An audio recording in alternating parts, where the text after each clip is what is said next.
हम भी जानने आए हैं 3 बार। यहाँ घूस लग रहा है कि नहीं? लगेगा घूस लग रहा है कि नहीं? पूरा घूस लग रहा है, पूरा घूस हेलो ब्लॉक में राशन कार्ड है।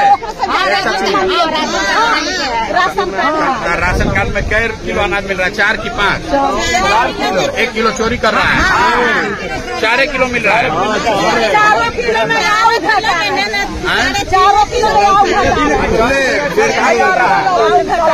3.5 किलो। जब माजी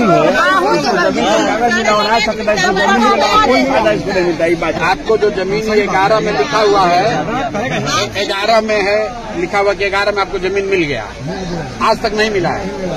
डीएम एसडीएम कुछ नहीं कर रहा है, बीडीओ सीओ कुछ नहीं। तो नीतीश बाबू जब आए तो आप काहे नहीं बोले? नहीं मिले सर, गाड़ी से निकल में, लेकिन